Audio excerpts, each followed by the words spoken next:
സംസ്കാര സാഹിതിയുടെ സംസ്ഥാന general secretary, youth കോൺഗ്രസിന്റെ സാംസ്കാരിക വിഭാഗത്തിന്റെ മുൻ അധ്യക്ഷ, എഴുത്തുകാരി, ഒപ്പം പ്രസാധക എം എ ഷഹനാസാണ് നമ്മോടൊപ്പം ഉള്ളത്. താങ്കൾ ഫേസ്ബുക്ക് കുറിപ്പ് ഇട്ടിരിക്കുന്നു. അത് വലിയ ചർച്ചയായി മാറുകയും ചെയ്തിട്ടുണ്ട്. എന്താണ് ഇത്തരത്തിലൊരു കുറിപ്പ് ഈ സമയത്ത് ഇടാനുള്ള ഒരു സാഹചര്യം?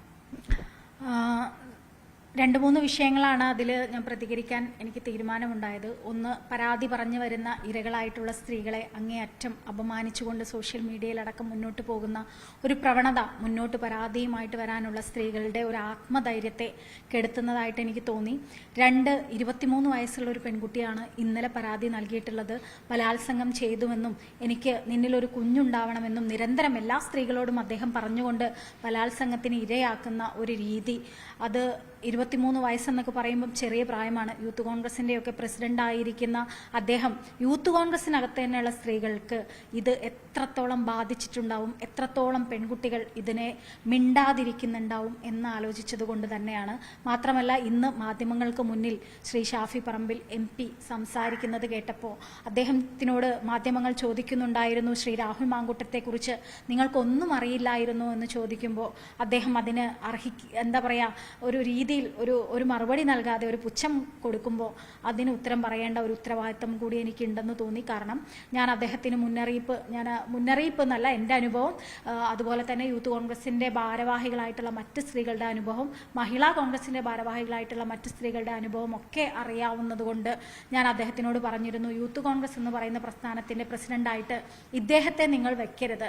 കാരണം അതിന് യോഗ്യരായ ഒരുപാട് ചെറുപ്പക്കാർ നമ്മുടെ യൂത്ത് കോൺഗ്രസിലുണ്ട്. ജയസഖിലുണ്ട്, എബിൻ വർക്കിയുണ്ട്, ബിനു ചുള്ളിയിലുണ്ട്, അങ്ങനെ ഒരുപാട് യുവ നേതാക്കന്മാരുള്ളപ്പോൾ നിങ്ങൾ ഈ രാഹുൽ മാങ്കൂട്ടം എന്ന് പറയുന്ന സ്ത്രീകളോട് മോശമായിട്ട് പെരുമാറുന്ന ഒരാളെ യൂത്ത് കോൺഗ്രസ് പ്രസിഡന്റായി വെക്കരുത് എന്ന് അദ്ദേഹത്തെ വെക്കുന്നതിന് മുമ്പ് പറഞ്ഞൊരു വ്യക്തിയാണ് എന്ന ഒരു ഉറപ്പ് എനിക്കുള്ളതിനാലാണ് ഞാൻ ഇന്ന് അങ്ങനെ ഒരു ഫേസ്ബുക്ക് പോസ്റ്റ് ഇട്ടത്.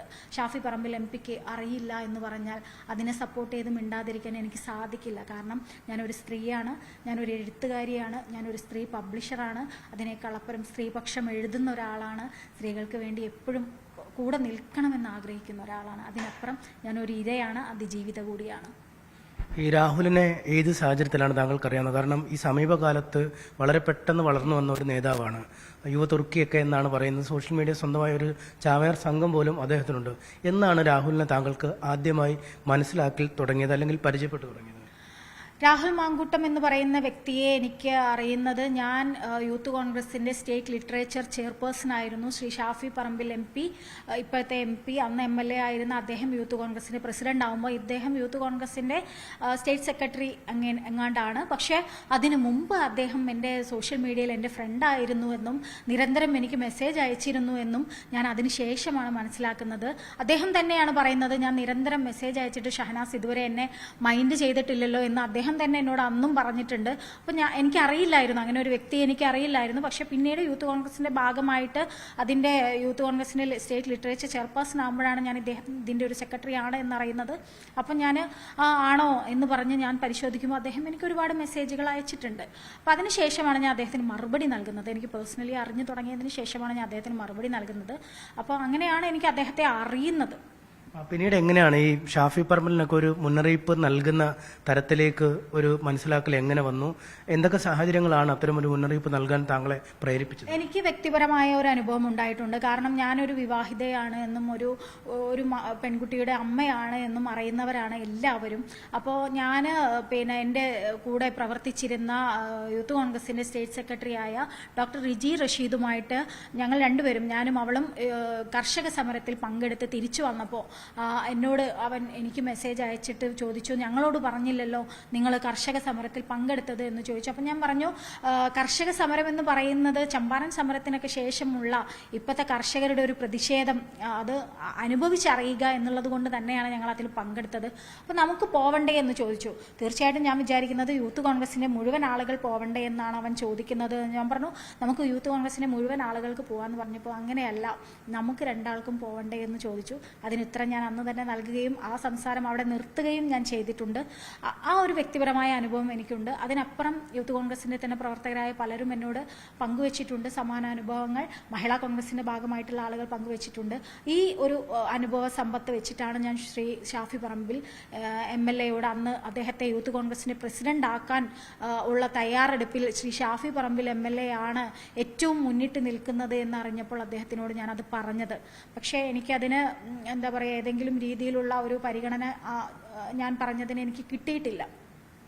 ഇത്തരത്തിൽ മറ്റ് സ്ത്രീകൾ, അതായത് താങ്കളുടെ ഒരു വ്യക്തിപരമായ അനുഭവം പറഞ്ഞു. അപ്പം ഈ സംഘടനയിൽ താങ്കൾ സ്ത്രീകളാകുമ്പോൾ നമുക്കറിയാം വളരെ ബുദ്ധിമുട്ടിയാണ് അവർ ഈ പൊതുപ്രവർത്തനത്തിൽ എത്താൻ വരുന്നത്. പ്രത്യേകിച്ചും യൂത്ത് കോൺഗ്രസ് പോലുള്ള സംഘടനയിലൊക്കെ ഒരുപാട് കുറവാണ്. അങ്ങനെയുള്ള മറ്റ് സ്ത്രീകൾ അല്ലെങ്കിൽ പെൺകുട്ടികളൊക്കെ താങ്കളോട് ഇങ്ങനെ സൂചനകൾ നൽകിയിരുന്നോ? ഇക്കാര്യങ്ങളുമൊക്കെ താങ്കൾ ശ്രദ്ധയിൽപ്പെടുത്തിയിട്ടുണ്ടോ? ഉണ്ട്. ഞാൻ ഷാഫി പറമ്പിൽ MP-യോട് ഞാൻ പറഞ്ഞിട്ടുണ്ട്. സമാനമായ അനുഭവങ്ങൾ ഒരുപാട് സ്ത്രീകൾക്കുണ്ടായിട്ട്, കാരണം എനിക്ക് മാത്രം അനുഭവം ഉണ്ടായിട്ട് ഞാൻ അതിനെ മുൻനിർത്തി പറയില്ല. കാരണം യൂത്ത് കോൺഗ്രസ് പോലെയുള്ള പ്രസ്ഥാനത്തിനകത്ത് ഒരുപാട് പെൺകുട്ടികൾക്ക് വരാൻ സാധ്യതയുള്ള ഇടമാണ്. അവിടെ നമ്മുടെ ഒന്നും പെൺകുട്ടികൾ ചൂഷണം ചെയ്യപ്പെടരുത് എന്ന് തന്നെയാണ് ഞാൻ ശ്രീ ഷാഫി പറമ്പിൽ MP-യോട് അന്ന് പറഞ്ഞിട്ടുണ്ടായിരുന്നത്. അത് ഞാൻ പറയാനുണ്ടായ അനുഭവം, എനിക്കറിയുന്ന ഒരുപാട് പെൺകുട്ടികൾ KSU, യൂത്ത് കോൺഗ്രസ് അടക്കമുള്ള എല്ലാ ഇടങ്ങളിലും പ്രവർത്തിക്കുന്നുണ്ട്. KSU-ലടക്കമുള്ള പെൺകുട്ടികളോട് അവൻ പെരുമാറുന്നത് ആ പെൺകുട്ടികൾ പറഞ്ഞിട്ട് എനിക്ക് അറിയാവുന്നത് കൊണ്ട് തന്നെയാണ് ഞാൻ അത്തരത്തിൽ പറഞ്ഞിട്ടുള്ളത്. കാരണം ചെറിയ ചെറിയ പെൺകുട്ടികളെ ചൂഷണം ചെയ്യാൻ എളുപ്പമാണ്. ഒന്നും അറിയാത്ത അവിവാഹിതനാണ് ശ്രീ രാഹുൽ മാങ്കൂട്ടം എന്ന് പറയുന്ന യൂത്ത് കോൺഗ്രസിന്റെ പ്രസിഡന്റായിരുന്ന അന്നത്തെ ആ വ്യക്തി. അധികാരവും പ്രശസ്തിയും ഒക്കെ അദ്ദേഹത്തിന്റെ സ്ത്രീകളെ ചൂഷണം ചെയ്യുന്നതിൽ നന്നായി ഉപയോഗിച്ചു എന്ന് നമുക്കിപ്പോൾ അറിയാം. അപ്പോൾ അതിനൊരു അവസരം ഉണ്ടാകരുത് എന്ന് തോന്നിയത് കൊണ്ടാണ് ഞാൻ അന്ന് പറഞ്ഞിട്ടുണ്ടായത്. ഇന്നലെ പരാതി നൽകിയ കുട്ടിക്ക് 23 വയസ്സാണ്. ഈ എത്രമാത്രം പെൺകുട്ടികൾ പരാതി നൽകാതെ ഇരിക്കുന്നുണ്ടാവും എന്ന് നമ്മൾ ആലോചിക്കണം. ഇത് പരാതി പറയാൻ അത്രയും ആത്മധൈര്യമുള്ള പെൺകുട്ടികളെ പരാതിയുമായിട്ട് വരൂ. കാരണം സോഷ്യൽ മീഡിയയിലടക്കം രാഹുൽ മാങ്കൂട്ടത്തിൻ്റെ വെട്ടുക്കിളികൾ ആക്രമിച്ചങ്ങ് ഇല്ലാതെയാക്കി കളയാണ്. അപ്പോൾ പരാതി പറയാൻ പറ്റാത്ത ഒരുപാട് പെൺകുട്ടികൾ ഉണ്ട് എന്ന് ഞാൻ വിശ്വസിക്കുന്നുണ്ട്. അത് എൻ്റെ മകളെപ്പോലെ അടക്കമുള്ള എൻ്റെ പ്രിയപ്പെട്ട അനിയത്തിമാരെ, എനിക്ക് ഒരുപാട് അനിയത്തിമാരും സഹോദരിമാരും ഒക്കെ ഉണ്ട്. കോൺഗ്രസിലും KSU-ലും ഒക്കെ, കമ്മ്യൂണിസ്റ്റ് പാർട്ടിയിൽ പോലും എനിക്ക് പ്രിയപ്പെട്ട സഹോദരങ്ങളും സുഹൃത്തുക്കളും സുഹൃത്തുക്കളും ഒക്കെ ഉണ്ട്. അപ്പം ഞാൻ വിശ്വസിക്കുന്നുണ്ട്, കോൺഗ്രസിൽ മാത്രമല്ല അദ്ദേഹം കമ്മ്യൂണിസ്റ്റ് പാർട്ടിയിലുള്ള സ്ത്രീകൾക്ക് പോലും മെസ്സേജ് അയച്ചു എന്ന് വിശ്വസിക്കുന്നുണ്ട് ഞാൻ. അപ്പം അതിന് ഞാൻ പറയേണ്ടതുണ്ട് എന്ന് അനിവാര്യമായ സമയത്തായതുകൊണ്ടാണ് ഞാനിപ്പോൾ ഇത് പറയുന്നത്. ഈ ഷാഫിക്ക് ഇക്കാര്യത്തിൽ ഒരു ധാർമ്മികമായ ഉത്തരവാദിത്വമുണ്ടല്ലോ. കാരണം ഇത്തരമൊരു മുന്നറിയിപ്പ് നിങ്ങൾ നൽകുന്നു. യൂത്ത് കോൺഗ്രസിലെ തന്നെ സ്ത്രീകൾ അല്ലെങ്കിൽ പെൺകുട്ടികൾ ഇയാൾ വലയിൽ വീഴ്ത്താൻ ശ്രമിക്കുന്നു. ഇക്കാര്യങ്ങളൊക്കെ അറിഞ്ഞ ആൾ കൂടിയാണ്, അല്ലാതെ പൂർണ്ണമായും ഒരു അജ്ഞനായ ആളല്ല. ഈ സ്വഭാവ ദൂഷ്യത്തെക്കുറിച്ച് കൃത്യമായി അറിയുന്ന ആളാണ്. അത്തരമൊരു ധാർമ്മിക മൂല്യം അല്ലെങ്കിൽ ഒരു ഉത്തരവാദിത്വം, അപ്പോൾ ഒരു ക്രിമിനൽ ഉത്തരവാദിത്വം കൂടി ഇക്കാര്യത്തിൽ ഷാഫി പറമ്പിൽ ഉണ്ടായിരുന്നില്ലേ? ഞാൻ പറയട്ടെ, ഷാഫി പറമ്പിൽ എന്ന് പറയുന്ന യുവ നേതാവിനെ രാഷ്ട്രീയ ഭേദമന്യേ കേരളത്തിലെ യുവജനങ്ങളും കേരളത്തിലെ ജനങ്ങളും ഇഷ്ടപ്പെട്ടിരുന്ന ഒരു വ്യക്തിയാണ്. ഷാഫി പറമ്പിൽ എന്ന് പറയുന്ന വ്യക്തിയുടെ രാഷ്ട്രീയ ജീവിതത്തിൽ കളങ്കം പെടുത്തിയിട്ടുള്ള ഒരേ ഒരു വ്യക്തി രാഹുൽ മാങ്കൂട്ടമാണ് എന്ന് എല്ലാവർക്കും അറിയാം. അപ്പോൾ അങ്ങനെയുള്ള ഒരു വ്യക്തിയെ വളർത്തിക്കൊണ്ടുവരുന്നതിൽ പങ്കുവഹിച്ച ശ്രീ ഷാഫി പറമ്പിൽ എന്ന് പറയുന്ന വ്യക്തി തല കുനിക്കേണ്ടതുണ്ട്. കാരണം അദ്ദേഹം നിയമസഭയടക്കം എല്ലായിടങ്ങളിലും സ്ത്രീകൾക്ക് വേണ്ടി പ്രസംഗിക്കുന്നത് കണ്ട് കോരിത്തരിച്ചിട്ടുള്ള സ്ത്രീകളിൽ ഒരു സ്ത്രീയാണ് ഞാൻ. അപ്പോൾ അത് പ്രസംഗത്തിൽ മാത്രമല്ല വാക്കുകളിൽ ഉണ്ടാവണം എന്നുള്ളത് ഓരോ നേതാവിൻ്റെയും ധാർമ്മികതയാണ്. അത് അദ്ദേഹം പാലിച്ചിട്ടില്ല എന്ന് നമുക്ക് വ്യക്തമാണ്. ഞാനിപ്പോൾ എൻ്റെ പരാതിയായിട്ടല്ലെങ്കിലും ഞാൻ ഷാഫി പറമ്പിൽ എന്ന് പറയുന്ന ഞങ്ങളുടെ പ്രസിഡന്റ് ആയിരുന്ന അന്നത്തെ MLA ആയിരുന്ന വ്യക്തിയോട് ഞാൻ പറയുമ്പോൾ അതിനെക്കുറിച്ച് എന്തെങ്കിലും രീതിയിൽ ഒരു അന്വേഷണം നടത്താനോ എന്താണ് സംഭവം എന്ന് ചോദിക്കാനോ അദ്ദേഹം തയ്യാറായിട്ടില്ല. ഞാൻ ഉറച്ചു വിശ്വസിക്കുന്നുണ്ട് ഞാൻ മാത്രമായിരിക്കില്ല അത് പറഞ്ഞത് എന്ന്. കാരണം ആ സമയത്തും മോശം അനുഭവം ഉണ്ടായ സ്ത്രീകൾ ശ്രീ ഷാഫി പറമ്പിലിനോട് പറഞ്ഞിട്ടുണ്ടാകുമെന്ന് വിശ്വസിക്കുന്ന ആളാണ് ഞാൻ. എന്നിട്ടും അദ്ദേഹത്തെ തന്നെ യൂത്ത് കോൺഗ്രസിന്റെ പ്രസിഡന്റ് ആക്കണമെന്നും അദ്ദേഹം മാറി നിന്ന പാലക്കാടത്തെ MLA ആക്കണമെന്നും വാശി പിടിച്ച ഒരേ ഒരാൾ ഷാഫി പറമ്പിലാണ്. എന്തുകൊണ്ടാണ്? ഷാഫി പറമ്പിൽ എന്ന് പറയുന്ന വ്യക്തി ശ്രീ ഉമ്മൻചാണ്ടിയുടെ അരുമ ശിഷ്യനല്ലേ? ഉമ്മൻചാണ്ടി നിർദ്ദേശിച്ച യൂത്ത് കോൺഗ്രസിന്റെ കാൻഡിഡേറ്റ് പ്രസിഡന്റ് എന്ന് പറയുന്നത് JS അഖിലാണ്. അല്ലെങ്കിൽ നിങ്ങൾ ബാക്കിയുള്ള കോൺഗ്രസ്സുകാരോടൊന്ന് ചോദിക്കൂ. എന്നിട്ട് അതിനെയൊക്കെ മറികടന്നുകൊണ്ട് ശ്രീ ഷാഫി പറമ്പിൽ അദ്ദേഹത്തിന്റെ പ്രിയപ്പെട്ട ഗുരുനാഥനായിട്ടുള്ള അദ്ദേഹം എല്ലാ കാലത്തും ശ്രീ ഉമ്മൻചാണ്ടിയെ അദ്ദേഹത്തിന്റെ ഒരു ദൈവതുല്യം കാണുന്ന അദ്ദേഹം നിർദ്ദേശിച്ച JS അഖിലിനെയൊക്കെ മാറ്റി നിർത്തിയിട്ട് ഈ ഒരു പെൺപീഡകനായിട്ടുള്ള രാഹുൽ മാങ്കൂട്ടത്തെ വെച്ചിട്ടുണ്ടെങ്കിൽ എന്ത് ധാർമ്മികതയാണ് ശ്രീ ഷാഫി പറമ്പിലിനുള്ളത് എന്ന് അദ്ദേഹമാണ് വ്യക്തമാക്കേണ്ടത്. അല്ല, പക്ഷേ പരിശോധിക്കുമ്പോൾ യൂത്ത് കോൺഗ്രസ് സംസ്ഥാന അധ്യക്ഷ സ്ഥാനത്തു നിന്നും മാറുമ്പോൾ അവിടേക്ക് പകരക്കാരനെ വെച്ചാണ് ഷാഫി പോകുന്നത്. പിന്നീട് MLA സ്ഥാനത്തും പാലക്കാട്, അതായത് ഒറ്റ നിബന്ധനയിലാണ് പാലക്കാട് നിന്നും വടകരയിലേക്ക് ഷാഫി എത്തുന്നത്. കാരണം രാഹുൽ മാങ്കൂട്ടത്തെ അവിടെ മത്സരിപ്പിക്കണം, ജയിക്കുന്ന കാര്യം ഞാൻ ഏറ്റു. അങ്ങനെ ഒരു പിന്തുടർച്ച സാധാരണഗതിയിലൊക്കെ ഈ മക്കൾ വഴിയൊക്കെയാണ് പിന്തുടർച്ച വരുന്നത്. ഇതൊരു അപൂർവമല്ല, ഇത്തരം ഒരു പിന്തുടർച്ച കേരളത്തിൽ? ഞങ്ങൾ സ്ത്രീകളായിട്ടുള്ള ഒരുപാട് അദ്ദേഹത്തിന്റെ യൂത്ത് കോൺഗ്രസിന്റെ ഭാഗമായിട്ടുള്ള ഒരുപാട് സ്ത്രീകൾ, പ്രവർത്തിച്ചിട്ടുള്ള സ്ത്രീകൾ ഒരുപാട് പേരുണ്ട്. ഏതെങ്കിലും ഒരു സ്ത്രീക്ക് മുന്നോട്ട് വരാനുള്ള എന്തെങ്കിലും ഒരു സാധ്യത ശ്രീ ഷാഫി പറമ്പിൽ ഒരുക്കിയിട്ടുണ്ടോ? യൂത്ത് കോൺഗ്രസിലെ ഏതെങ്കിലും പരാതി നൽകിയിട്ടുള്ള ഏതെങ്കിലും ഒരു സ്ത്രീക്ക് നീതി ലഭ്യമാക്കാൻ ശ്രീ ഷാഫി പറമ്പിൽ ഇതുവരെ ശ്രമിച്ചിട്ടുണ്ടോ? ഒരിക്കലുമില്ല. അദ്ദേഹം എന്തുകൊണ്ടാണ് അദ്ദേഹത്തിന്റെ പിന്തുടർച്ചക്കാരനായിട്ട് ഇതുപോലെയുള്ള സ്ത്രീകളെ ചൂഷണം ചെയ്യുന്ന, ബലാത്സംഗം ചെയ്യുന്ന പീഡകനെ നിർദ്ദേശിച്ചത് എന്ന് അദ്ദേഹം തന്നെയാണ് വ്യക്തമാക്കേണ്ടത്. വേറെ കോൺഗ്രസിൽ നല്ല നേതാക്കന്മാരോ യുവ നേതാക്കന്മാരോ ഒന്നും ഉണ്ടായിരുന്നില്ലേ? അത് ഷാഫി പറമ്പിൽ എന്ന് പറയുന്ന കേരളത്തിലെ യുവ നേതാവ് നൽകേണ്ട ഉത്തരമാണ്. അത് ഇവിടെയുള്ള അണികളോട് നൽകേണ്ട ഉത്തരമാണ്. അവർക്ക് വേണ്ടി ഇപ്പോഴും വാദിച്ച് ശ്രീ VD സതീശൻ എന്ന് പറയുന്ന MLA-യും ശ്രീ രമേശ് ചെന്നിത്തല എന്ന് പറയുന്ന MLA-യും രാജ്മോഹൻ ഉണ്ണിത്താൻ എന്ന് പറയുന്ന MP-യെയും ഒക്കെ ആക്രമിക്കുന്ന ഒരു വെട്ടുക്കിളി കൂട്ടമുണ്ട്. രാഹുൽ മാങ്കൂട്ടത്തിന്റെയും ഷാഫി പറമ്പിൽ MLA-യുടെയും ഒക്കെ. അവരോട് ഉത്തരം നൽകാനെങ്കിലും ബാധ്യതയുണ്ട്. അവരെല്ലാം മറന്ന് ഒന്നും അറിയാതെ ഈ നേതാക്കന്മാർക്ക് വേണ്ടിയിട്ടൊക്കെയാണ്, ഇവർക്ക് രണ്ടുപേർക്ക് വേണ്ടിയിട്ടാണ് ഈ നേതാക്കന്മാരെ സോഷ്യൽ മീഡിയയിലടക്കം അപമാനിക്കുന്നത്. ഈ നേതാക്കന്മാരുടെ സ്ഥാനങ്ങൾ ഇല്ലാതെയാക്കും ഇവരെന്ന് തോന്നാനുള്ള ബുദ്ധിയെ ഈ അണികൾക്കുള്ളൂ. ഇവർക്കൊന്നും ഒരു ഇരയല്ല രാഹുൽ മാങ്കൂട്ടം. അവരൊക്കെ നീണ്ട വർഷകാലം രാഷ്ട്രീയത്തിൽ അവരുടെ ഒരു രാഷ്ട്രീയ ശുദ്ധത കൈവരിച്ച ആളുകളാണ്. ശ്രീ VD സതീശനാണെങ്കിലും ശ്രീ രമേശ് ചെന്നിത്തലയാണെങ്കിലും നിരന്തരമായിട്ട് ഇവിടെ പ്രവർത്തിച്ച് വളരെയധികം സംശുദ്ധ രാഷ്ട്രീയം പ്രവർത്തിക്കുന്ന ആളുകളാണ്. അവരെയാണ് അപമാനിക്കുന്നത് ഈ സൈബർ മീഡിയയിൽ. താങ്കൾക്കെതിരെ ഇപ്പോൾ തുടങ്ങി കഴിഞ്ഞിരിക്കുന്നു. പല ന്യൂസ് ചാനലുകളിലെയും നോക്കിയാൽ, ഈ സ്ക്രോളിംഗ് നോക്കിയാൽ നമുക്ക് കാണാൻ പറ്റും അങ്ങേയറ്റം മോശമായ പരാമർശങ്ങളാണ്. ഇത്തരം ഒരു തെറ്റായ ഒരു ചാവേർ സംഘത്തെ ഈ ഷാഫിയും ഈ രാഹുലും ഒക്കെ കൂടി വളർത്തിക്കൊണ്ടു. കാരണം ഈ VD സതീശനൊന്നും രക്ഷയില്ല, മുരളീധരന് രക്ഷയില്ല, മുതിർന്ന നേതാക്കളുടെ ഒന്നും വരുതിക്ക് പാർട്ടി അല്ലെങ്കിൽ ഈ സൈബർ സംഘം നിൽക്കാത്ത അവസ്ഥ. താങ്കളെയാണ് പുതുതായി ഇപ്പോൾ ലക്ഷ്യം വെച്ചിരിക്കുന്നത്. എന്താണ് ഇവളുടെ ലക്ഷ്യം? ഒറ്റുകൊടുത്തോ, പണം വാങ്ങി ഒറ്റിക്കൊടുത്തോ, അല്ലെങ്കിൽ മറ്റു കാര്യമാണോ എന്നൊക്കെ ചോദിച്ചാണ് കമന്റുകൾ വന്നു തുടങ്ങിയത്. ഈ വെട്ടിക്കിളി കൂട്ടത്തിന്റെ ആക്രമണത്തെ എങ്ങനെ നേരിടും? എനിക്ക് ഈ വെട്ടിക്കിളി കൂട്ടത്തോട് പറയാനുള്ളത്, ഇന്ത്യൻ നാഷണൽ കോൺഗ്രസ് എന്ന് പറയുന്നത് മഹാത്മാഗാന്ധിയുടെ, ജവഹർലാൽ നെഹ്റുവിൻ്റെ, ഇന്ദിരാഗാന്ധിയുടെ, സോണിയാഗാന്ധിയുടെ, രാഹുൽ ഗാന്ധിയുടെയൊക്കെ ഒരു മഹത്തായ ഒരു കുറേ പ്രയത്നങ്ങളുണ്ട്. അതിനെ കളങ്കപ്പെടുത്തിയത് ഈ പരാതിയുമായിട്ട് വരുന്ന സ്ത്രീകളല്ല. നിങ്ങളൊക്കെ ഇപ്പോഴും ആരാധിക്കുന്ന ശ്രീ രാഹുൽ മാങ്കൂട്ടമാണ്. രാഹുൽ മാങ്കൂട്ടത്തിന് കോൺഗ്രസ് കൊടുക്കാത്ത പദവികളില്ല. രാഹുൽ മാങ്കൂട്ടത്തിന് ചാനലുകളിൽ കോൺഗ്രസിന് വേണ്ടി സംസാരിക്കാനുള്ള വലിയ പദവി കൊടുത്തിട്ടുണ്ടായിരുന്നു. യൂത്ത് കോൺഗ്രസിന്റെ പ്രസിഡന്റ് സ്ഥാനം കൊടുത്തിട്ടുണ്ട്. അദ്ദേഹത്തെ യുവ MLA ആക്കിയിട്ട് ഇവിടെ ആഘോഷമാക്കിയിട്ടുണ്ട്. അദ്ദേഹമാണ് ഇന്ത്യൻ നാഷണൽ കോൺഗ്രസ് എന്ന് പറയുന്ന പ്രസ്ഥാനത്തെ അപമാനിച്ചത്. എന്നിട്ടും പാർട്ടി സസ്പെൻഡ് ചെയ്ത് മാറ്റി നിർത്തിയപ്പോൾ അദ്ദേഹം ചെയ്തത് എന്താണ്? അദ്ദേഹം വീണ്ടും ഇവിടെ എന്താ പറയുക, സിനിമാ നടികളെയൊക്കെ കൊണ്ടുവന്ന് ഇരകൾക്ക് മുന്നിൽ ചുവന്ന കളർ ഡ്രസ്സൊക്കെ പരസ്പരം രണ്ടുപേരും ധരിച്ച് ആളുകൾക്ക് മുന്നിൽ, അതായത് ഞാൻ ഈ സ്ത്രീയെ തൊട്ടു കെട്ടിപ്പിടിച്ചു, അതുകൊണ്ട് അവരൊന്നും പീഡനമേറ്റില്ലല്ലോ, ഞാൻ വലിയ മാന്യനാണ് എന്ന് സമൂഹത്തിന് മുന്നിൽ കാണിക്കുമ്പോൾ അദ്ദേഹം മനസ്സിലാക്കേണ്ട ഒന്നുണ്ട്. വേട്ടക്കാരായ ആളുകളുടെ സ്ഥിരം പരിപാടിയാണിത്. ഇത് മനസ്സിലാക്കാൻ ഈ വെട്ടുക്കിളികൾക്ക് സാധിച്ചിട്ടില്ലെങ്കിൽ നിങ്ങൾ വിഡ്ഢികളാണ് എന്ന് പറയാനേ സാധിക്കുകയുള്ളൂ. ഇന്ത്യൻ നാഷണൽ കോൺഗ്രസിനെ, കേരളത്തിലെ കോൺഗ്രസ് എന്ന് പറയുന്ന പ്രസ്ഥാനത്തെ അപമാനിച്ചിട്ടുണ്ടെങ്കിൽ അത് ഈ ഇരകളായിട്ടുള്ള സ്ത്രീകളല്ല. നിങ്ങളെല്ലാ പദവിയും ബഹുമാനവും നൽകി ഇന്നും സൈബർ ഇടത്തിൽ ആരാധിക്കുന്ന ശ്രീ രാഹുൽ മാങ്കൂട്ടം MLA ആണ്. എന്തുകൊണ്ടാണ് നിങ്ങളുടെ രാഹുൽ മാങ്കൂട്ടം MLA ഇത്രയും പരാതികളും അധിക്ഷേപങ്ങളും മീഡിയയിൽ ശബ്ദരേഖകളും ഒക്കെ വന്നിട്ട് ഇതുവരെ ഒരു മാനനഷ്ടത്തിന് പരാതി നൽകാതെ ഒളിച്ചോടിക്കൊണ്ട് പോയിരിക്കുന്നത്? അതിനുത്തരം നൽകേണ്ടത് നിങ്ങളും കൂടിയാണ്. കാരണം നിങ്ങളാണ് ഈ സ്ത്രീകളെയൊക്കെ ആക്രമിക്കുന്നത്. അപ്പൊ അതുകൊണ്ട് അതിനും കൂടി നിങ്ങൾ ഉത്തരം നൽകണം. ഇവരുടെ വെട്ടുക്കിളിക്കൂട്ടത്തെ ഒന്നും ഞാൻ പേടിക്കുന്നില്ല. സീമാജി നായരെ പോലുള്ള നടിമാരൊക്കെ ഇപ്പോഴും പ്രൊട്ടക്ട് ചെയ്തുകൊണ്ട് കാര്യം ഒരു തരത്തിലുള്ള സങ്കോചവും ഇക്കാര്യത്തിൽ പ്രകടിപ്പിക്കുന്നില്ല, അല്ലെങ്കിൽ പൂർവാധികം കരുത്തോടെ പിന്നിൽ അണിനിരക്കുകയാണ്. അതും ഒരു പൊതു ചില പ്രശ്നങ്ങൾ അല്ല, സ്ത്രീകൾക്കെതിരെ ആക്രമിക്കപ്പെടുന്ന, ചൂഷണം ചെയ്യപ്പെടുന്ന, ഇരയാക്കപ്പെടുന്ന സ്ത്രീകൾക്കെതിരെ പലപ്പോഴും സ്ത്രീകൾ തന്നെയാണ് നിൽക്കാറുള്ളത്. അത് വളരെ വേദനയാണ്. അത് വേദനയായിട്ട് ഇരകൾക്ക് ഉണ്ടാകുമെന്ന് അറിഞ്ഞുകൊണ്ടാണ് വേട്ടക്കാരനൊക്കെ ഇതിന് ഇത്തരത്തിലുള്ള ഒരു രീതി മുന്നോട്ട് വയ്ക്കുന്നത്. പക്ഷെ അതിനെ എന്താ പറയാ പ്രോത്സാഹിപ്പിക്കുന്ന രീതിയിൽ മുന്നോട്ട് വരുന്ന സ്ത്രീകളുണ്ട്. അതിന് ഉദാഹരണങ്ങളാണ് നിങ്ങൾ ഈ പറഞ്ഞ പേരുകളിലുള്ള സ്ത്രീകളൊക്കെ. പക്ഷേ ഞാൻ പറയട്ടെ, ഈ വെട്ടിക്കിളിക്കൂട്ടങ്ങളില്ലേ, ഈ ആക്രമിക്കുന്ന അവരുടെ ഉള്ളിൽ പോലും ഇവർക്ക് ഈ സ്ത്രീകളോട് ഒരു ബഹുമാനവും ഇല്ല, പുച്ഛം മാത്രമേ ഉള്ളൂ. പിന്നെ അവർ വെറുതെ എന്തെങ്കിലുമൊക്കെ പറയണ്ടെന്ന് വിചാരിച്ച് പറയുന്നതാണ്.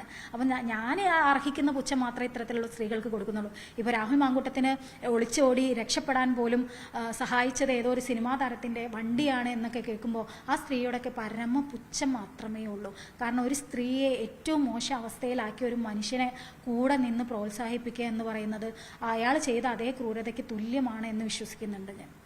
ഒരു സെക്ഷൽ പ്രിഡേറ്റർ എന്നാണ് ഇന്നലെ ആ പെൺകുട്ടി അയച്ച മെയിലിൽ പറയുന്നത്.